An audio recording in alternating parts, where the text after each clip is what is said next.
Je m'appelle Monsieur Liévin Muzirigera Chizungu, le chef de division production et transport est à l'intérim.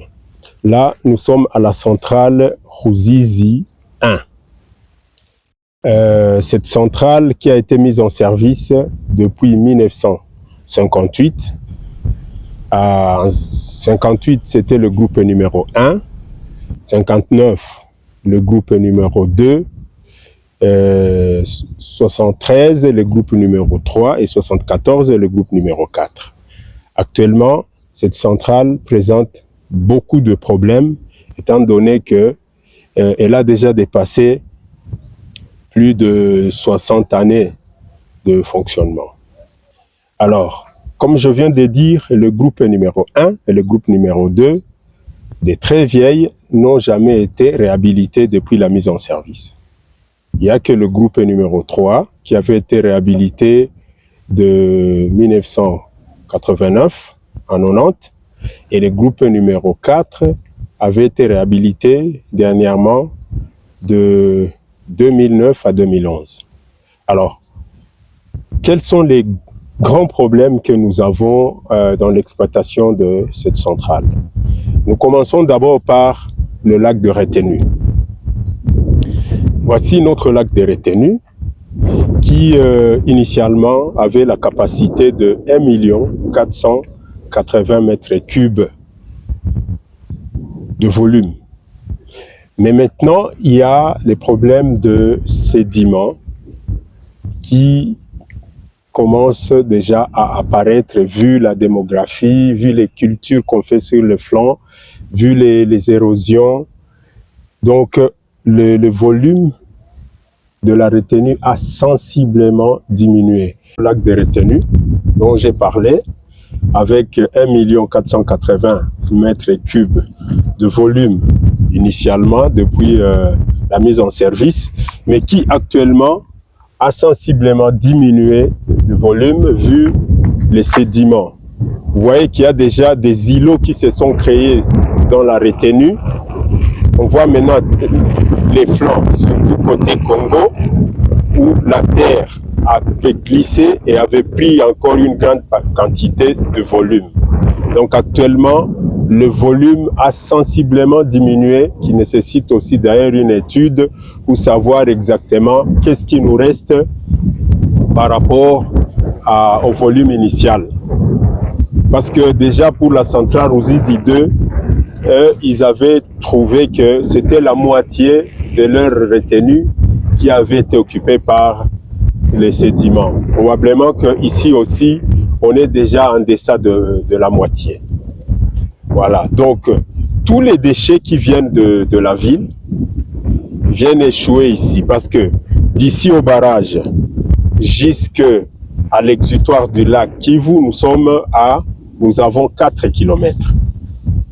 Mais entre l'exutoire et le barrage, il y a une autre rivière qu'on appelle Luziba, qui entraîne pratiquement tous les déchets de la ville vers la retenue. Et tout cela vient échouer à ce niveau-ci.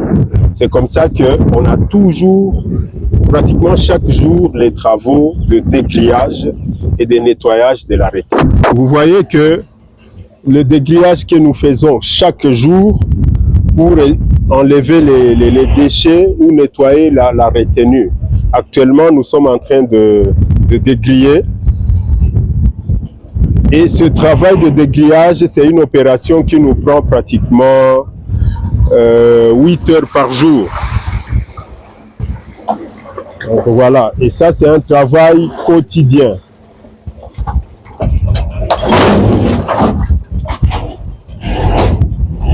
Donc, on peut commencer à 8 heures et on va terminer vers 12 heures, 13 heures, cette opération de nettoyage pour les 4 groupes.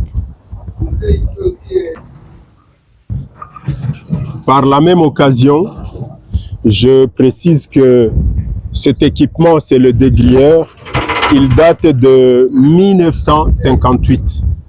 Donc vous comprenez qu'il est déjà vieux et il n'est plus il ne donne plus son rendement initial. C'est pour cela que ça a aussi allongé les temps de travail. Cet équipement nécessite vraiment d'être remplacé et que nous puissions avoir un nouveau. Voilà. Donc les déchets que nous enlevons dans le lac de retenue sont stockés à ce niveau-ci.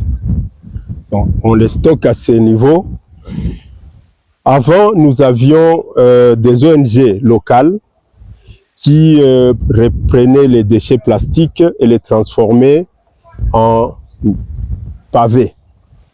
Dans cet hangar ici, ils étaient en train de traiter ces déchets plastiques et les transformer en déchets, en pavés, et les autres déchets biodégradables, ils les transformaient en compostières, mais pas ici. Ils les amenaient dans leur site pour les transformer en compostières. Mais est-il que ces ONG étaient tombés en faillite, si je peux dire ainsi, parce qu'ils avaient dit qu'ils n'avaient plus de financement et ils ne viennent plus traiter. Donc tous les déchets que nous collectons, étant donné que c'est d'une manière hebdomadaire, nous sommes obligés de les brûler. C'est comme ça que vous voyez ici tout le stock que nous on met de côté, on enlève dans le lac, on les brûle à ce niveau-là. Donc en dehors de ça, il aurait eu peut-être, ça aurait été nécessaire d'avoir un incinérateur parce que là on les brûle à ciel ouvert. Ça aussi ce n'est pas bien. Mais c'est la seule façon de les traiter, sinon on aurait toute une montagne de déchets, vu que c'est chaque jour que nous nettoyons le lac avec ceux qui viennent de la ville.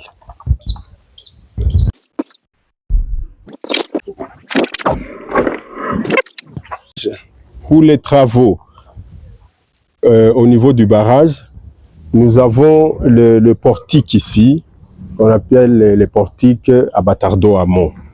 Ce portique n'est plus fonctionnel parce que il s'était renversé en 2022 dans la retenue et il avait été endommagé. Donc tout le système électrique et mécanique n'est plus opérationnel.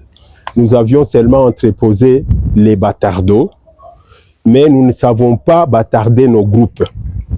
Donc ces bâtardeaux ici sont encore en état et c'est ce que nous utilisons pour bâtarder. Mais les 4 éléments ici, c'est uniquement pour un seul groupe. Alors, donc s'il arrivait que nous devons bâtarder, nous avons un autre problème sur un autre groupe et qu'il faut bâtarder 2 groupes à la fois, c'est impossible parce que nous n'avons qu'un seul jeu de bâtardeau pour un groupe. Alors, donc à ce niveau, il faut d'abord que nous puissions avoir un autre portique pour manœuvrer les bâtardeaux. C'est ça le grand problème ici au barrage. Et avoir un deuxième jeu de bâtardeaux pour nous permettre à travailler d'une manière synchronisée sur 2 groupes, au cas où nous avons des problèmes sur 2 groupes à la fois. Mais qu'est-ce qui se passe? Et que à la réhabilitation du groupe numéro 4, en 2009 à 2011, on nous avait fourni un deuxième jeu de bâtardeaux, mais malheureusement, ce n'était pas, les mesures n'avaient pas été bien prises. Ce qui fait que ce sont les jeux de bâtardeaux qui n'entraient pas dans les glissières. Ces bâtardeaux qui avaient été fournis et qui ne fonctionnent pas, on les a entreposés du flanc côté congolais. Ils sont là. C'est ça les bâtardeaux qui avaient été fournis, mais qui n'étaient pas vraiment bien dimensionnés. Ils sont maintenant entreposés sur ce flanc ici. Donc, ils n'avaient pas fonctionné et ne peuvent pas, vu qu'ils sont un peu plus larges par rapport aux glissières pour, de chaque groupe.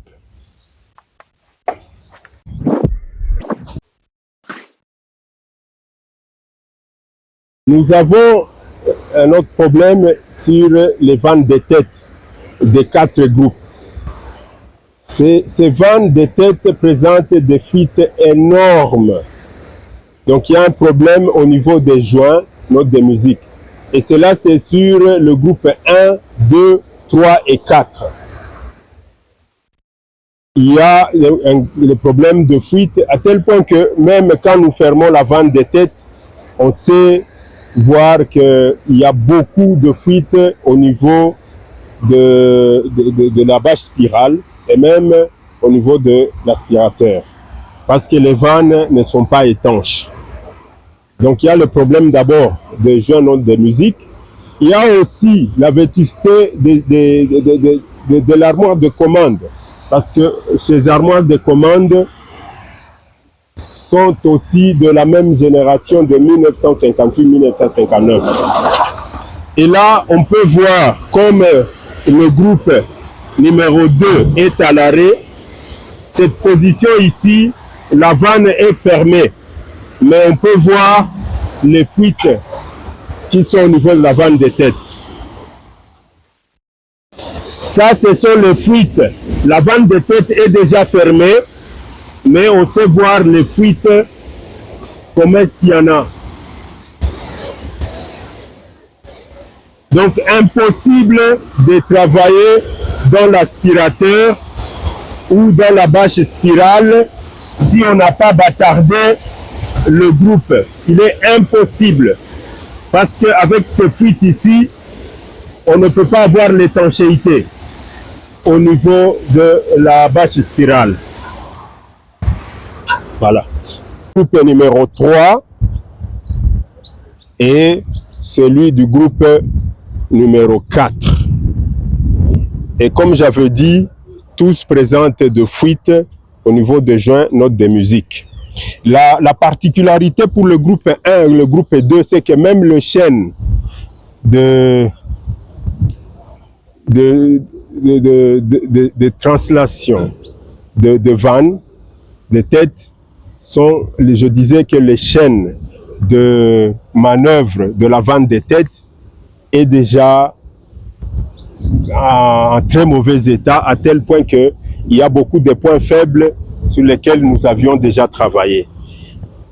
On peut peut-être penser aussi à remplacer les chaînes de manutention des vannes de tête pour la réhabilitation complète. Donc la vanne avec les joints et la chaîne de translation. Nous avons aussi les conduites forcées qui nécessitent d'être sablées et qu'on puisse refaire la peinture. La peinture que vous voyez là-bas, c'est une peinture que nous avions mis récemment là, juste pour éviter la corrosion. Mais les conduites n'avaient pas été sablées. C'était juste un peu de nettoyage et puis on avait mis la peinture. Donc ces conduites forcées aussi nécessitent d'être sablées et la remise en peinture. Est-ce que là nous avons le limnigraphe pour nous donner les niveaux du lac, afin de nous permettre à bien gérer la production. Mais est-il qu'il est vraiment local, il n'est pas repris au niveau de la centrale. Donc pour prendre les niveaux, il faut nécessairement que l'opérateur quitte la centrale, monte pour venir lire ici. À ce niveau aussi, il serait mieux que nous puissions prendre les informations et les amener au niveau de la centrale pour que ça puisse être une lecture directe.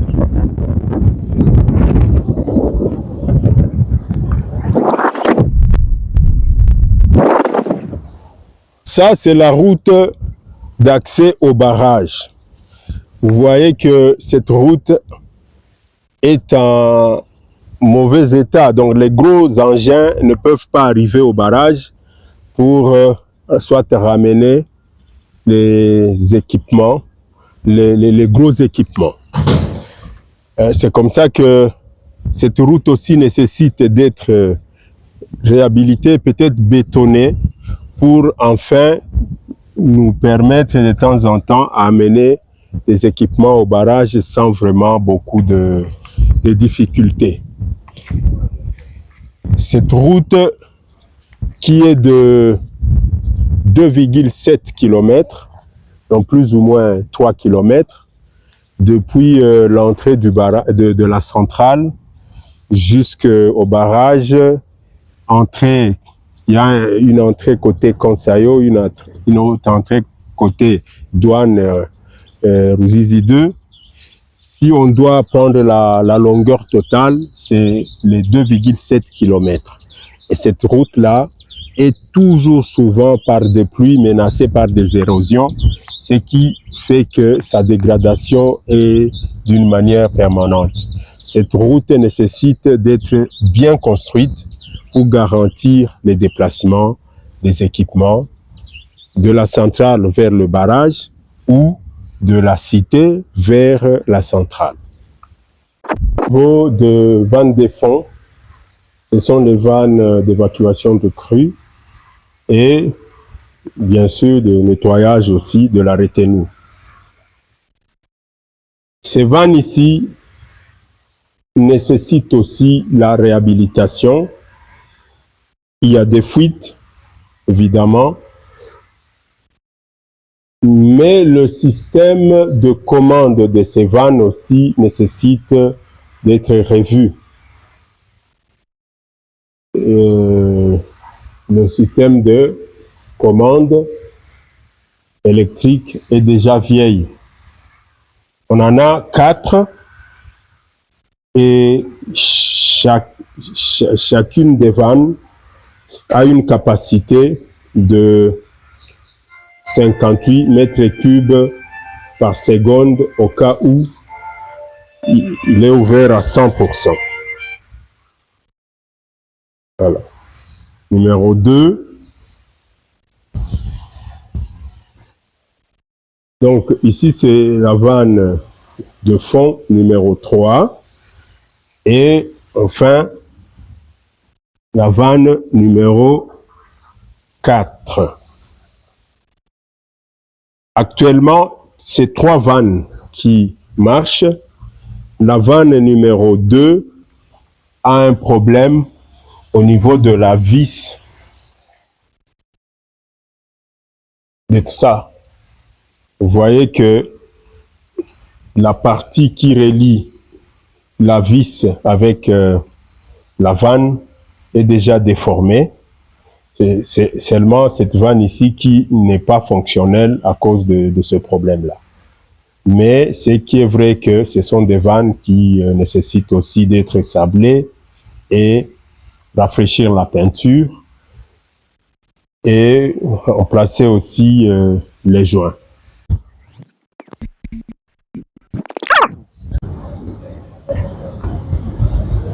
Bon, alors là nous sommes dans la salle de commande. À partir d'ici, on alimente toute la ville, évidemment, le Burundi et le Rwanda. Ce sont des départs. Donc les départs qu'il y a ici, il y a le départ pour la ville de Bukavu, le départ pour la province du Nord Kivu Goma, le départ pour le Rwanda et le départ pour le Burundi. Mais en regardant, comme je dis que c'est une centrale qui date de 1958, vous allez voir que les protections sont les protections archaïques.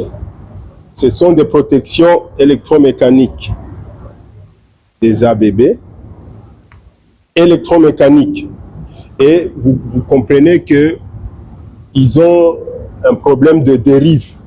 Et ce sont les mêmes protections que nous avons sur les groupes et sur les départs et sur les tranches. Vous voyez? Donc sur le groupe, les maxi courant, maxi tension, tout sont des protections électromécaniques. Notre demande est de moderniser la protection de nos machines en prenant une génération une nouvelle génération de protection.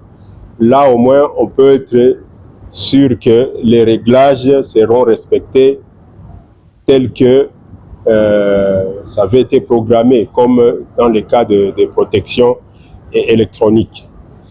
Il n'y a que le groupe numéro 4 qui avait été réhabilité en 2009-2011, où on a eu un peu à moderniser le système de contrôle-commande et la protection. Mais sinon, les trois autres, le groupe 1, 2, 3, on est toujours dans les protections électromécaniques avec les défauts que ça peut entraîner, avec le retard de fonctionnement, le dérive dans les réglages. Voilà la situation que nous avons.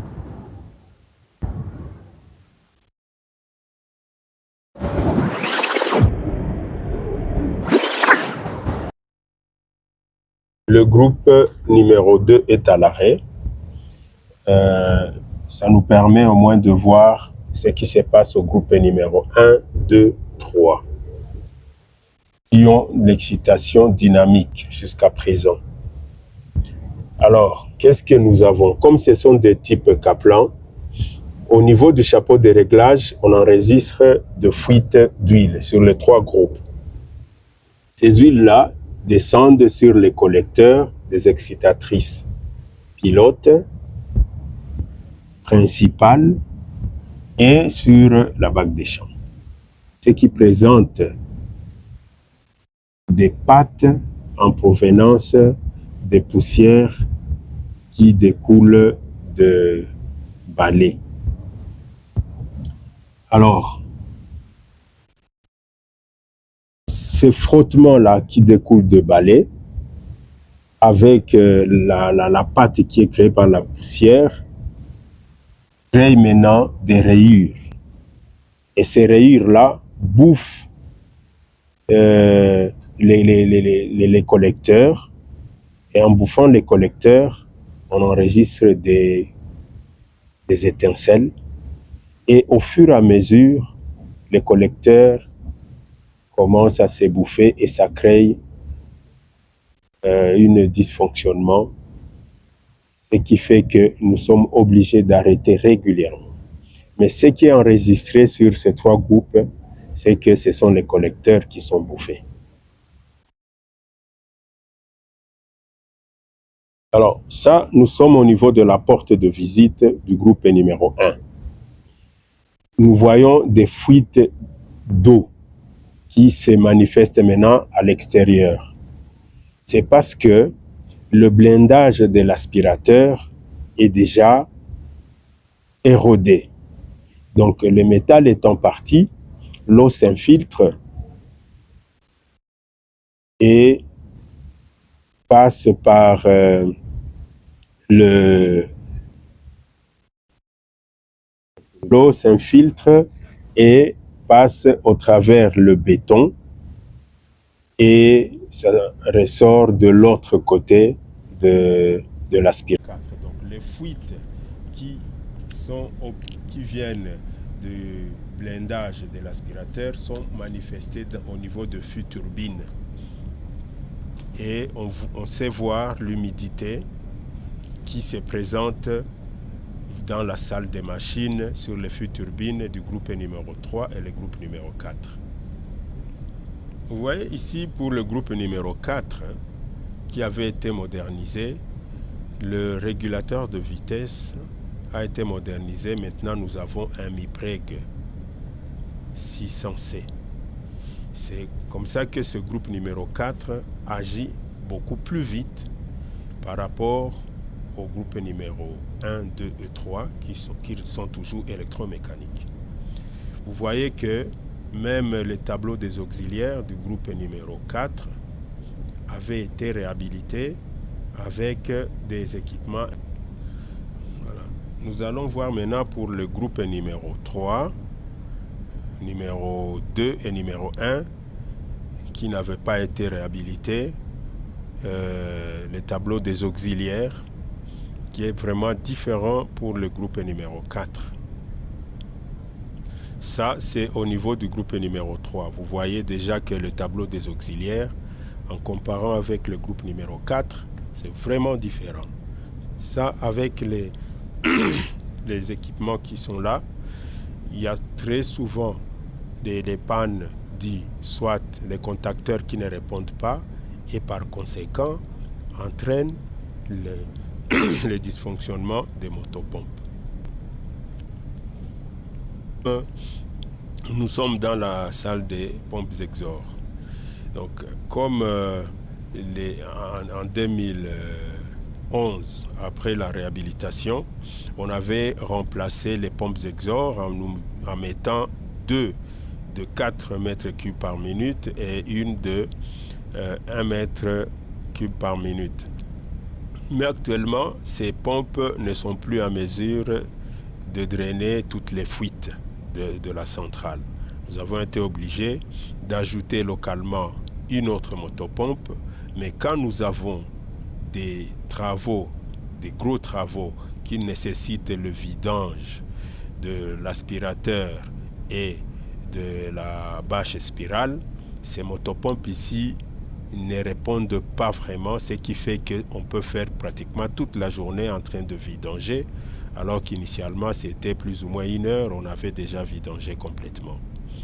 Donc à ce niveau, on demanderait à ce qu'on puisse nous donner 2 autres motopompes au lieu de 4 mètres cubes. Donc on nous donne les motopompes de 8 mètres cubes par minute pour nous permettre de travailler à l'aise, surtout quand nous devons faire des gros travaux de vidange des aspirateurs.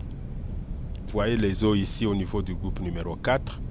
Donc les eaux traversent depuis l'aspirateur et ça se retrouve maintenant au-dessus, au niveau de fût turbine, et nous sommes obligés de nettoyer d'une manière hebdomadaire afin de dégager ces eaux de fuite qui viennent du bas vers le haut. Nous disons que à ce niveau-là, c'est un autre problème, c'est les réfrigérants. Les réfrigérants des 4 groupes ne donnent plus leur rendement normal et nous sommes obligés de renforcer par des motoventilateurs. Vous voyez ces motoventilateurs ici, ils ont été installés pour renforcer l'air frais afin de nous permettre de refroidir la machine et de ne pas déclencher par température air chaud. Nous avions aussi installé des cheminées d'évacuation d'air chaud. Donc on installe des motoventilateurs pour l'air frais et on a installé aussi des cheminées au groupe 1 et au groupe 4 et au groupe 3 pour évacuer l'air chaud à l'extérieur. En gros, l'état des lieux de la centrale Ruzizi 1 que nous venons de vous présenter, vraiment cette centrale nécessite une réhabilitation complète.